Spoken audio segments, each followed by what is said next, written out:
The Vorthak citadel floated in the darkness of space like a giant metal mountain that no one could ever break. For 10,000 years it had been there, watching over the gateway to the center of the galaxy where all the old and powerful civilizations lived. Every species in the known universe had heard stories about this fortress. Some said it was bigger than a moon. Others claimed its weapons could destroy entire fleets with a single shot. But everyone agreed on one thing. The citadel had never fallen, and it never would. The fortress was built by the Vorthak Empire back when most species were still learning to make fire on their home planets.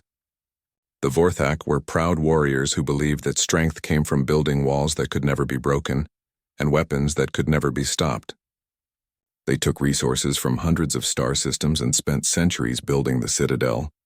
Its walls were made from metals so dense that nothing could pierce them. Its shields used technology that bent the laws of physics, and its guns were so powerful that ships would explode just from being near the blast radius. Commander Jake Harris stood on the bridge of the Earth warship Defiant and stared at the image on the main screen. The citadel looked exactly like the intelligence reports had described, but seeing it with his own eyes made his stomach tighten. He was a young commander, only 35 years old, but the war against the Vorthak had taught him more about combat than most officers learned in a lifetime. His dark hair was cut short in military fashion, and his blue eyes had the focused look of someone who had seen too many battles. Admiral Patricia Lane stood next to him, with her arms crossed over her chest. She was in her 50s, with gray hair pulled back in a tight bun, and a face that showed no emotion even though Jake knew she must be worried. She had been fighting the Vorthak longer than anyone else in the fleet, and she understood better than most just how dangerous this mission would be. The tactical display showed red dots surrounding the citadel. Each dot represented a Vorthak warship, and there were thousands of them. The human fleet had only 200 ships, mostly cruisers and destroyers with a few support vessels. It was not nearly enough firepower to win a normal battle. Lieutenant Sophie Grant looked up from her station near the front of the bridge. She was the tactical officer, responsible for analyzing enemy positions and finding weaknesses. Her young face showed concern as she read the latest sensor data. Jake walked over to her station and leaned down to see what she was looking at. The numbers were not good. The Vorthak had more ships, bigger guns, and the advantage of fighting near their fortress. By every measure of military strategy, the human fleet should turn around and go home. But Jake had not come all this way to give up. Humanity had been fighting the Vorthak for 5 years now, ever since Earth ships had accidentally crossed into their territory while exploring the outer rim of the galaxy. The Vorthak did not believe in diplomacy or negotiation. They believed that their empire should control everything and that other species should either submit or be destroyed. When humans refused to bow down, the war began. At first, Earth had lost battle after battle. The Vorthak had better technology, more experience, and a military tradition that went back thousands of years. Human ships were destroyed by the dozens and colonies were burned from orbit, but humans had something the Vorthak did not expect: the ability to adapt and learn quickly. Every defeat taught Earth something new, and slowly, carefully, human engineers and scientists began to level the playing field. Now humanity was part of a coalition of species who were all tired of Vorthak domination. The Zarnathi, with their insect-like bodies and lightning-fast reflexes, the Naval, who existed as clouds of sentient gas, the Chitrix, who could survive in the vacuum of space, all of them had joined together to fight back against the empire that had bullied them for centuries. But joining together was not enough. The coalition needed a victory, something big that would prove the Vorthak could be beaten. And that meant taking the citadel. Patricia turned away from the main screen and looked at Jake with her sharp green eyes. She spoke quietly so that only he could hear her words over the low hum of the bridge equipment. Every member of the coalition was asking the same question, and she wanted to make sure Jake understood what they were facing. The other species thought humans were crazy for even suggesting an assault on the citadel. The Zarnathi had tried to take it 300 years ago with a fleet of 5,000 ships, and they had been wiped out in less than a day. The Neval had attempted a stealth approach using their unique ability to pass through solid matter, but the Citadel's sensors had detected them and killed them all with specialized energy weapons. Even the mighty Krell Dominion, who ruled over 200 star systems, had been turned back when they tried to lay siege to the fortress. Jake understood the odds, but he also understood something that the other species did not. The Vorthak had built the perfect defense against every conventional attack. They had studied every tactic, anticipated every strategy, and prepared countermeasures for every possible threat. But that was also their weakness.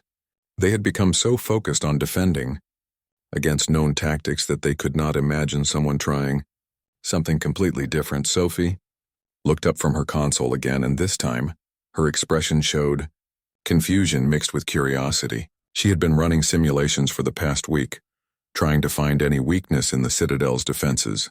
According to her analysis, there was no way to win a direct assault. The fortress had too many guns, too many ships, and shields that could absorb the firepower of 1,000 vessels without even flickering. Jake walked back to his command chair and sat down. His fingers drummed on the armrest as he thought about the plan he had been developing with Patricia and the other senior officers. It was risky and it required perfect timing, but it was also the only chance they had. He reached forward and pressed a button that opened a communication channel to all the ships in the human fleet. His voice was calm and steady as he spoke to the thousands of men and women who were about to risk their lives on his orders. He told them about the mission and about what they were going to attempt. He did not lie about the danger or pretend that this would be easy, but he also reminded them why they were here and what they were fighting for. Humanity had come to the stars looking for knowledge and friendship, not war. But when war found them anyway, they had proven that they could fight and win. The plan was simple in concept, but terribly difficult in execution.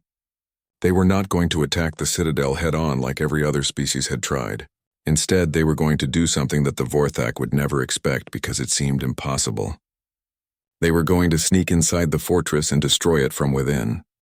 The meeting room on the Defiant was filled with representatives from every species in the coalition, and the air itself seemed heavy with doubt and fear. Ambassador Krelvon of the Zarnathi stood near the holographic display with his multiple eyes focused on the image of the Citadel that rotated slowly in the center of the room. His insect-like mandibles clicked together, nervously as he studied the fortress that had destroyed so many of his people centuries ago. Patricia Lane stood at the head of the table with her hands resting on the smooth surface as she waited for everyone to settle down and pay attention. She had called this meeting to explain the human plan, and she knew that most of the species present would think she was insane. The room gradually became quiet as the various representatives found their seats or hovering positions depending on their physical forms. Jake stood next to Patricia and watched the faces and bodies of the assembled leaders. Some looked curious, while others seemed ready to dismiss whatever the humans were about to propose. The coalition had been fighting the Vorthak for decades with little success, and everyone was tired of losing. But they were also afraid of taking risks that might lead to even greater losses. Patricia activated the holographic controls, and the image of the Citadel expanded to show greater detail. The fortress was shaped like a massive disk with a central hub and several rings extending outward. Each ring was covered in weapon emplacements and shield generators. The defensive fleet surrounded it in carefully planned formations that allowed them to cover every possible approach angle. She began to explain the Vorthak defensive strategy and how it had evolved over thousands of years. The fortress had been attacked dozens of times by different species using different tactics, but the Vorthak had learned from every assault. They had added new weapons to counter specific threats and strengthened their shields against new types of attacks. Over time, the Citadel had become less of a fortress and more of a perfect machine, designed to destroy anything that came near it. Ambassador Krelvon interrupted with a question that everyone was thinking.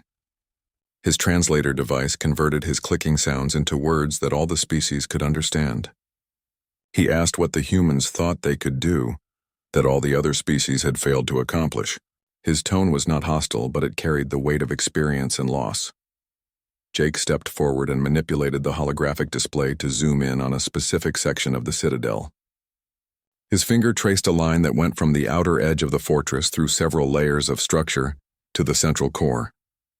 This was the quantum maintenance tunnel that service drones used to move between different sections when repairs were needed. The tunnel was small, barely wide enough for a drone to pass through, and it was protected by the same quantum barriers that kept the rest of the fortress sealed. But the barriers were designed to keep large ships out, not tiny insertion pods. The Vorthak had never imagined that anyone would try to send living beings through a tunnel meant only for machines. It was too dangerous and too difficult.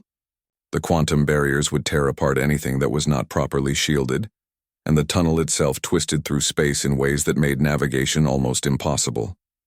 Captain Eric Stone, commander of the destroyer Raven, spoke up from his position near the back of the room. He was a veteran officer with a scarred face and a reputation for asking difficult questions. He wanted to know how the humans planned to get through barriers that were designed to destroy anything unauthorized. Lieutenant Danny Cooper stood up to answer. He was the chief engineer of the Defiant, and he looked more like a university professor than a military officer with his wire-rimmed glasses and slightly messy hair. But his mind was one of the sharpest in the fleet, and he had been working on this problem for months. He explained that human scientists had developed a new type of insertion pod that used probability manipulation to pass through quantum barriers. The technology was based on research that Earth had been doing into quantum mechanics and parallel universes. By creating a field that made the pod exist in multiple quantum states simultaneously, they could pass through barriers that would normally destroy them.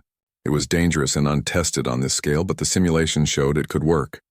Sophie Grant added more details from her position at the tactical station. She had been analyzing the internal structure of the Citadel, using every scrap of intelligence that the Coalition had gathered over the years. The shield generators were located deep inside the fortress in heavily armored chambers. But if a team could reach them and plant explosives in the right locations, they could cause a cascade failure that would bring down the entire defensive grid. The Zarnathi ambassador shook his head in disbelief. He pointed out that even if the pods could get inside, the Vorthak had internal security systems that had never been breached. There would be automated defenses, locked doors, security checkpoints, and patrol units. Any team that made it inside would be detected and killed within minutes. Jake met the ambassador's gaze without flinching. He acknowledged that the mission was dangerous, but pointed out that the Vorthak had one critical weakness. They had been undefeated for so long that they had become arrogant. Their internal security was focused on defending against known threats like saboteur drones or quantum infiltrators.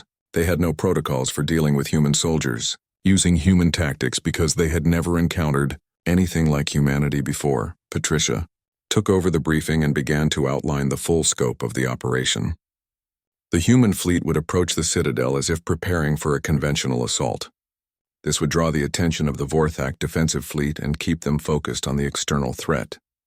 While the fleets engaged each other, small insertion pods would launch from hidden positions and race toward the maintenance tunnel entrance. 3 teams would go inside, each with a specific objective. Team 1, led by Jake, would target the primary shield generator. Team 2, under Captain Eric Stone, would hit the secondary generator, and Team 3, led by Lieutenant Amy Price, would take out the tertiary backup system. All 3 generators had to be destroyed simultaneously, or the system would simply reroute power and compensate for the loss. The timing had to be perfect. If any team was delayed or detected too early, the entire operation would fail, and once the shields were down, the human fleet would have only a brief window to press the attack before the Vorthak could activate their backup defensive systems. Danny explained the technical details of how the pods would navigate through the tunnel and how the teams would move through the Citadel once inside. They had studied captured Vorthak technology and learned to hack their computer systems. They had trained in simulated environments that recreated the fortress interior based on intelligence reports. Every member of each team had been chosen for their specific skills and their ability to think quickly under pressure. Krelvon asked the question that was bothering everyone in the room. He wanted to know what would happen if the mission failed. If the teams were captured or killed and the shields remained intact, the human fleet would be trapped between the Citadel and the defensive fleet with no way to escape. Patricia answered honestly. If the mission failed, the human fleet would be destroyed and the Coalition would lose its best chance to strike back against the Vorthak. But if they did nothing, the war would continue for years or decades with no end in sight. The Citadel was the symbol of Vorthak power, and as long as it stood undefeated, other species would be too afraid to join the rebellion. Jake added that humanity had a saying about fortune favoring the bold. Earth had not come to the stars to play it safe. They had come to explore and learn and make friends with other species. When the Vorthak tried to stop them, humans had proven they could adapt and fight. Now it was time to prove they could win. The room was silent as the representatives considered what they had heard. Finally, one by one, they began to voice their support for the plan. The Zarnathi would provide additional ships to reinforce the assault fleet. The Neval would use their unique abilities to jam Vorthak communications during the critical phase of the operation. The Chitrix would send their best pilots to fly escort for the insertion pods. The coalition was going to attempt the impossible, and humanity would lead the way. The insertion pod was barely large enough for Jake to move his arms, and the metal walls pressed in from all sides like a coffin designed for the living. He could hear the breathing of his team members through the communications system, and the occasional click or beep from the control panels that lined the cramped interior. Outside the thin hull, space rushed past at speeds that would have torn a normal ship into atoms, but the pod held together through a combination of advanced engineering and what Jake privately thought of as sheer human stubbornness. Sergeant Lisa Hayes sat directly across from him in the tight space, her plasma rifle held across her lap with the casual competence of someone who had carried weapons for so long that they felt like extensions of her own body. Her red hair was tied back in a practical bun, and her green eyes remained calm despite the danger they were all flying into. She had served with Jake for 3 years, and he trusted her with his life. The rest of the team filled the remaining spaces in the pod like pieces of a carefully arranged puzzle. Private Kevin Banks monitored the sensor displays with his fingers dancing across touchscreens that showed the quantum tunnel ahead. Corporal Helen Price checked and rechecked her equipment with the nervous energy of someone who needed to keep her hands busy. Specialist Ryan Clark reviewed the schematics of the shield generator on a small tablet, memorizing details that might mean the difference between success and death. Danny Cooper spoke through the communication system from his position near the pod controls. His voice sounded tinny and distant through the speakers, but his words were clear. They were approaching the quantum barrier that protected the entrance to the maintenance tunnel, and in approximately 30 seconds, they would know if his calculations were correct or if they were all about to be torn apart on a molecular level. Jake felt his stomach tighten as the countdown continued. He had been in combat dozens of times and faced death more often than he cared to remember. But there was something particularly unsettling about this mission. In a normal battle, you could see the enemy and fight back. Here they were helpless passengers in a tiny metal box, trusting technology that had never been tested under real conditions.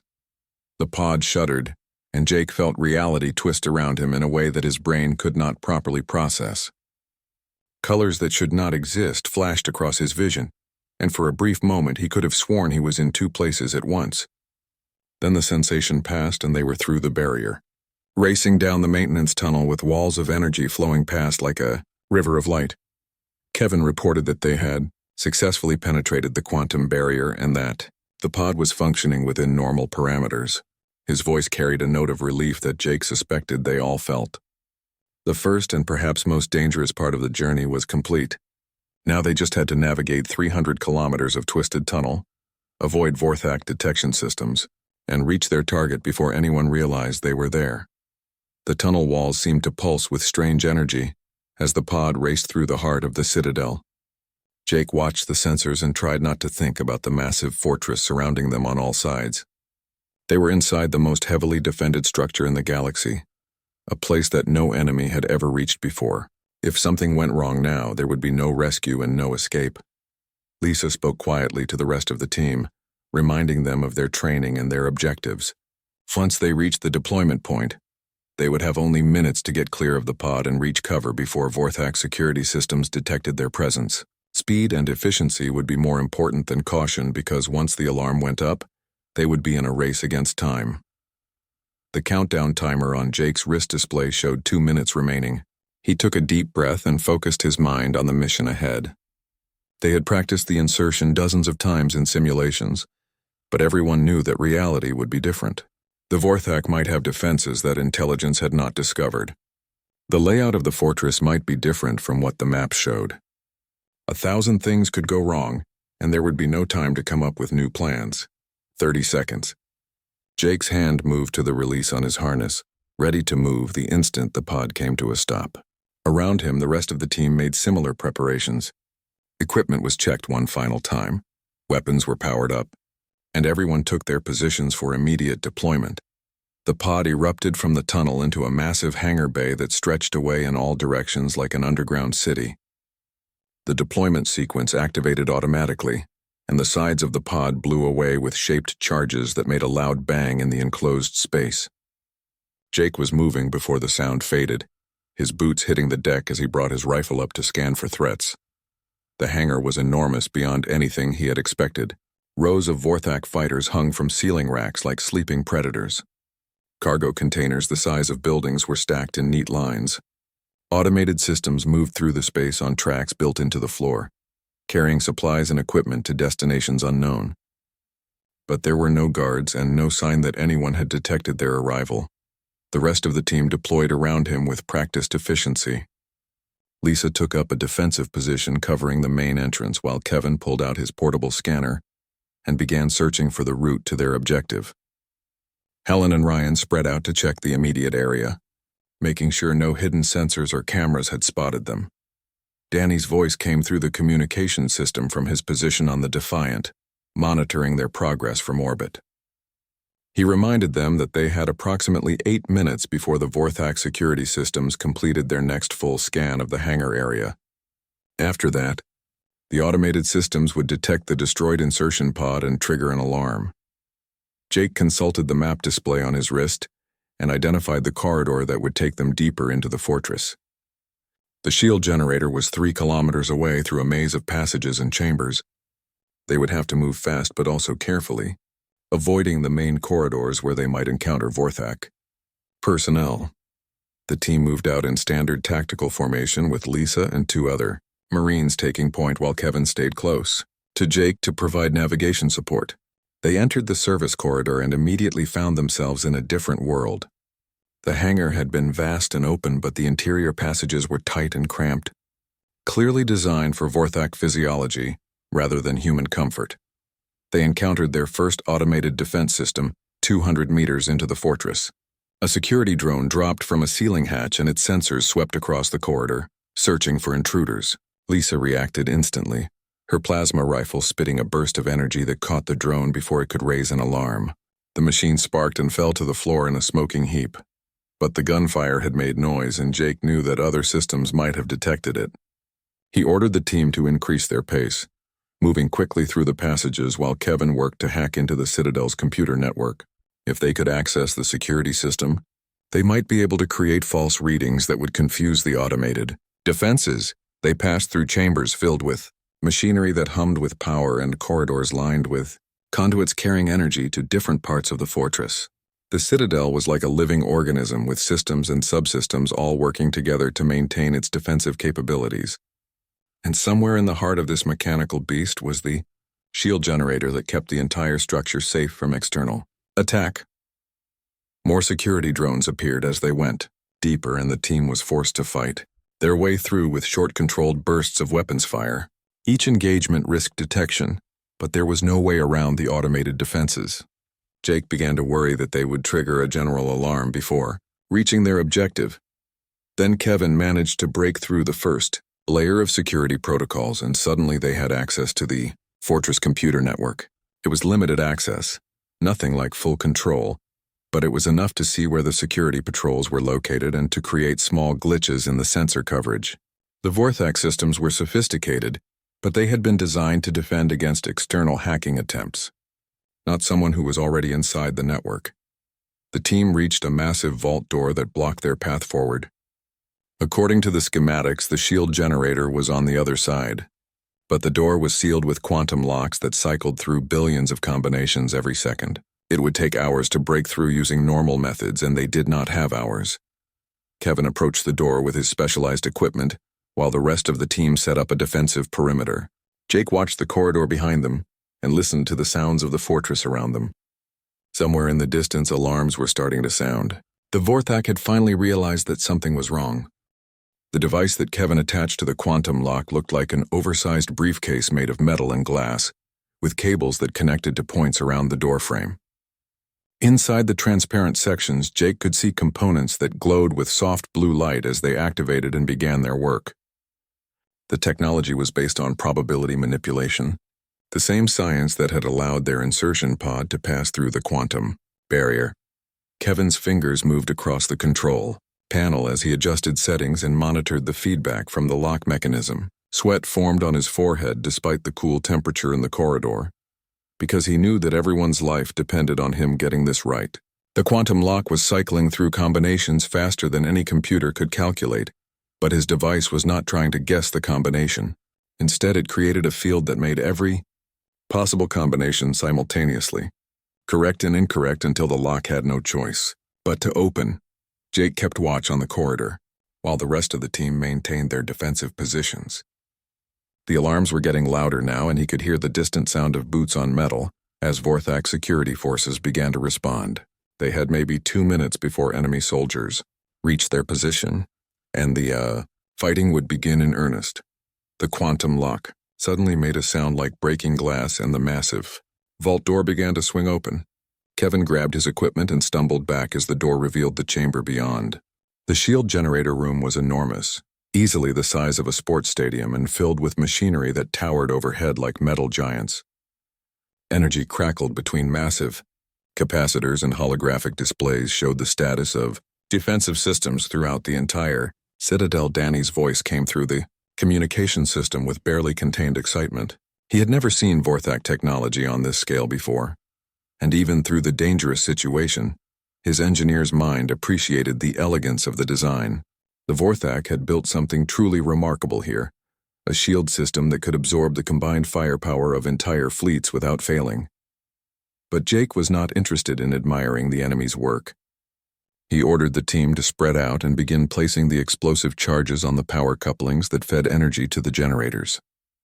They had practiced this procedure dozens of times, but the real equipment was larger and more complex than the training simulations had suggested. Each charge had to be placed precisely, or the explosion would not create the cascade failure they needed. Lisa coordinated with the other Marines as they worked quickly to set the charges. Helen climbed up access ladders to reach couplings near the ceiling, while Ryan crawled into maintenance spaces to plant devices near critical junctions. Kevin monitored his scanner and called out warnings when Vorthak security patrols came too close to their position. Jake opened a communication channel to the other insertion teams and checked their status. Captain Eric Stone reported that Team 2 was in position at the secondary generator and ready to detonate on command. But Lieutenant Amy Price's voice was strained when she reported that Team 3 had encountered heavy resistance and was fighting to reach their objective. They had lost 3 soldiers, and Amy herself sounded injured, though she insisted they could complete the mission. The sound of weapons fire echoed through the corridors outside the generator room. The Vorthak had found them, and security forces were closing in from multiple directions. Lisa positioned her Marines at the entrance to the chamber, and they began laying down suppressing fire to keep the enemy at bay. The distinctive shriek of Vorthak energy weapons filled the air as bolts of superheated plasma struck the walls and left glowing scorch marks. Jake made a quick decision based on the tactical situation. They could not wait for Team 3 to reach their position, because the Vorthak were responding in force now. But if they detonated the charges at the primary and secondary generators, it might create enough disruption to give Amy's team the opening they needed. He opened the command channel and began issuing orders. The fighting intensified as more Vorthak soldiers arrived. They were massive warriors in powered armor that made them nearly 3 meters tall, and their weapons could punch through standard cover like it was paper. But the human Marines had trained for this, and they used the environment to their advantage, taking positions behind the massive generator equipment and using the tight spaces to limit the enemy's ability to bring their superior numbers to bear. Kevin deployed a probability grenade that created a field of quantum uncertainty near the entrance. Vorthak weapons began to malfunction as firing mechanisms failed at critical moments. Soldiers stumbled as their armor servos locked up randomly. It bought the team precious seconds, but Jake knew they could not hold this position much longer. Amy's voice came through the communication system with better news. Team 3 had fought their way to the tertiary generator and was beginning to place charges. She estimated they would be ready in 90 seconds. Jake looked at the timer on his wrist and calculated how long they could hold out. It was going to be close. A Vorthak commander in ornate ceremonial armor appeared at the entrance to the chamber. He was even larger than the regular soldiers and carried a plasma cannon that could destroy armored vehicles. His voice boomed across the room in heavily accented English. demanding that the humans surrender immediately. The Citadel had stood for 10,000 years and would not fall to primitives who did not understand the true meaning of power. Jake raised his rifle but did not fire. He shouted back that the Vorthak had made a critical mistake by assuming no one would ever think differently than they did. Being undefeated for so long had made them stop innovating and stop adapting. They had built the perfect defense against yesterday's threats, but they had no answer for something truly new. The commander raised his plasma cannon, but Lisa's shot caught him in the shoulder joint where the armor was thinner. The impact spun him around and gave Kevin the opening he needed to deploy another probability field.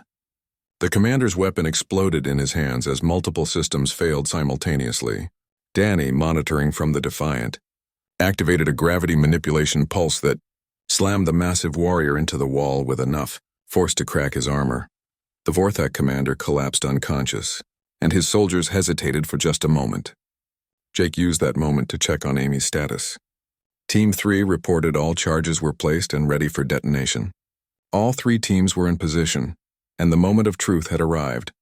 Jake ordered everyone to fall back to minimum safe distance from the explosives. The Marines maintained their defensive positions but began a fighting withdrawal toward the exit corridor. Kevin verified that all the charges were armed and synchronized. When they detonated, the explosion would need to happen at exactly the same moment, across all 3 generator sites to create the cascade failure that would bring down the shield. Sophie's voice came through from the Defiant with urgency in her tone. The Vorthak defensive fleet had detected unusual activity inside the Citadel and was moving to investigate. Patricia Lane and the human fleet were engaging them to buy time, but they could not hold out forever. If the shields did not come down soon, the entire assault would fail. Jake gave the final countdown. 3 seconds, 2 seconds, 1 second. He triggered the detonation sequence and watched the holographic displays flicker and die as the charges exploded throughout the generator complex. The massive machines screamed as their power flows were disrupted, and Jake felt the entire fortress shudder around him like a wounded animal. Sophie confirmed what they all hoped to hear. The shields were down. After 10,000 years of continuous operation, the Citadel's defensive barriers had failed. The human fleet surged forward with weapons blazing, and the Vorthak defensive fleet found itself caught between the attacking ships and a fortress that could no longer protect them. But Jake knew the mission was not over. The Vorthak would be able to restore the shields eventually, maybe in hours or maybe in days, but they would restore them. Unless the humans could take control of the Citadel itself and prevent any repairs. He ordered his team to move toward the command center where the fortress could be controlled. If they could seize that location, they could turn the Citadel's own weapons against the Vorthak fleet and end this battle decisively. The team fought their way through corridors filled with confused and angry Vorthak soldiers. The fortress was in chaos now, with alarms blaring and automated systems trying to respond to damage they were not designed to handle. Jake led his people through the maze of passages, following the map on his wrist display toward their new objective. They had accomplished the impossible by getting inside and destroying the shields. Now they were going to do something even more audacious by taking control of the most powerful weapons platform in the galaxy. The command center of the Citadel was located at the very heart of the fortress in a chamber that had been carved from solid metal and reinforced with every defensive technology the Vorthak could devise. Jake and his team fought their way through 3 more levels of corridors, engaging Vorthak security forces at every turn. The enemy soldiers were desperate now, fighting to protect the nerve center of their greatest military asset.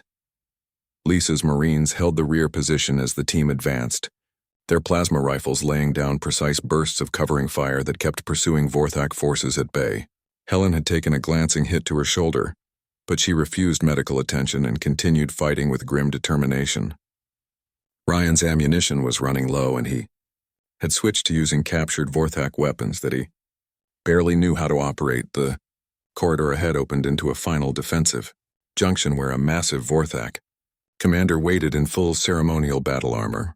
This was not just any soldier, but a high-ranking officer whose duty was to defend the command center with his life. His armor was decorated with medals and honors earned over decades of service, and his eyes held the cold certainty of someone who had never known defeat. Jake raised his weapon, but the commander was faster, his plasma cannon already charging. The blast would have killed Jake instantly, but Kevin's probability field activated at the critical moment and caused a power surge that overloaded the weapon's capacitor. The explosion knocked the commander backward, but his armor absorbed most of the damage. Lisa and 2 Marines opened fire with coordinated shots that targeted the weak points in the ceremonial armor. The commander staggered under the assault but kept fighting, drawing a massive blade from his back and charging forward with surprising speed for someone his size. He was a warrior from a culture that valued honor and combat above all else, and he would not surrender while breath remained in his body. Danny's voice came through the communication system with tactical data. He had been analyzing the fortress systems from orbit and identified a way to disable the commander's armor remotely if Kevin could access the local network node. Kevin worked frantically at his portable terminal, while the Marines kept the commander occupied. 30 seconds later, the armor suddenly locked up and the commander froze in place like a statue. Jake approached the immobilized warrior and looked up at the face visible through the helmet visor. The commander's eyes still burned with defiance even though his body could not move. Jake spoke quietly, saying that the battle was over and that further resistance would only lead to more deaths. The Citadel had fallen and the Vorthak needed to accept that their era of dominance was ending. The commander did not respond, but something shifted in his expression. Perhaps the beginning of understanding that the world he knew was changing forever. Jake ordered 2 Marines to secure the prisoner, and then turned his attention to the massive door that sealed the command center. Like the shield generator, it was protected by quantum locks, but Kevin's equipment had proven its worth, and he set to work immediately. Outside the fortress, the battle raged on. Patricia Lane coordinated the human fleet with brilliant tactical precision, using hit-and-run attacks to keep the larger Vorthak force off balance. The coalition ships fought alongside the humans with newfound confidence now that the impossible had been achieved. But Jake knew that without control of the Citadel's weapons, the fight would eventually turn against them through sheer numbers. The command center door opened with a hiss of escaping atmosphere and revealed a chamber that took Jake's breath away. The room was circular and enormous with holographic displays covering every surface. In the center was a command throne designed for Vorthak physiology, but equipped with controls that could manage every system in the entire fortress. Thousands of ships, millions of weapons, endless sensors and defensive systems all waiting for someone to direct them. Jake moved to the central throne and found that it could be adjusted for human use. The controls were alien but intuitive, designed for efficiency rather than complexity. Danny talked him through the initial access protocols, while Kevin worked to bypass the security systems that protected the command functions. The holographic displays came to life, and suddenly, Jake could see everything. Every ship in the Vorthak fleet showed as a red icon on the tactical map. Every weapon on the Citadel appeared with status indicators showing ammunition levels and firing arcs. The entire battle was laid out before him like a game board, and he held the power to change everything with a single command. Kevin reported success. He had managed to convince the fortress systems that Jake possessed the proper authority codes by creating a false genetic signature that matched Vorthak command protocols. It was a hack that would not hold up under detailed scrutiny, but it would work long enough for what they needed to do. Jake opened a communication channel to the Vorthak fleet commander. His voice was calm and steady as he identified himself and informed the enemy that the Citadel was now under human control. He gave them one chance to stand down their forces or face destruction from their own weapons. The response came back almost immediately, and it was exactly what Jake expected. The Vorthak commander accused him of bluffing because such a thing was impossible.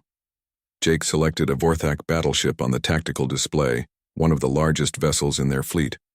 He locked one of the Citadel's siege cannons onto the target and fired. The beam of coherent energy crossed the distance in an instant and struck the battleship's shields with enough power to overload them completely. The second shot punched through the hull and detonated the reactor. The massive warship broke apart in a cascade of explosions that lit up the surrounding space. The communication channel was silent for a long moment. Then slowly, one by one, the Vorthak ships began powering down their weapons. Their fleet commander had no choice but to acknowledge reality.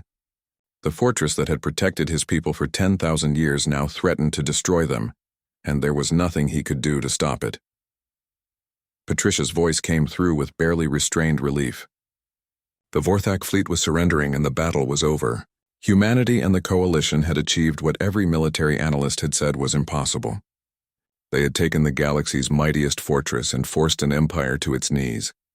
Jake sat in the command throne and watched the tactical displays as enemy ships began moving into surrender formations. His team gathered around him with exhaustion and triumph written on their faces. They had all survived, and they had won a victory that would echo through the galaxy for generations. 3 days later, Jake stood in the Citadel's Grand Assembly Hall as representatives from dozens of species gathered for the formal surrender ceremony. The Vorthak commander who had defended the approach to the command center stood before them with his arm in a regeneration cast. His armor was gone and he wore simple robes, but his bearing still carried dignity. The commander spoke in English that was heavily accented, but understandable. He admitted that the Vorthak had underestimated humanity and had failed to recognize that true power came not from unbreakable defenses, but from the ability to adapt and innovate. The Citadel had made his people arrogant and comfortable in their dominance. They had stopped thinking about new ways to fight because they believed their old ways were sufficient. Ambassador Krelvon of the Zarnathi asked Jake what humanity intended to do, now that they controlled the most powerful weapons platform in known space. The question carried weight, because everyone remembered that Earth was relatively new to galactic politics and no one knew if humans would become the next empire seeking to dominate others. Jake looked around at the assembled representatives and chose his words carefully. He explained that humanity had not fought this war to replace one empire with another. Earth had come to the stars seeking friendship and knowledge, not conquest. The Citadel would remain as a defensive station, but it would be controlled jointly by all species in the Coalition as a symbol of cooperation rather than domination. Patricia Lane stood beside him and added that humanity had learned long ago that peace was more valuable than victory. The resources and technology that had been used to maintain the Vorthak Empire could instead be used to improve lives and expand knowledge. The galaxy had spent too long fighting over territory and power, when there were countless worlds to explore and mysteries to solve. The formal documents were signed, and the war officially ended. The Vorthak would be allowed to maintain their territory, but they would join the Coalition as equal members, rather than rulers. Their military would be reduced and their aggressive expansion would cease. In return, they would receive access to Coalition trade networks and scientific research. As the ceremony concluded and representatives began to depart, Jake slipped away to a quiet observation deck. Through the massive viewport, he could see Earth in the distance, a small blue dot that represented humanity's home. They had come so far in such a short time, from a single planet to a species that had changed the balance of power in an entire galaxy. Sophie found him there a few minutes later. She stood beside him in comfortable silence for a while before speaking. She asked if he thought the peace would last or if another war would come eventually. It was a question that had no easy answer.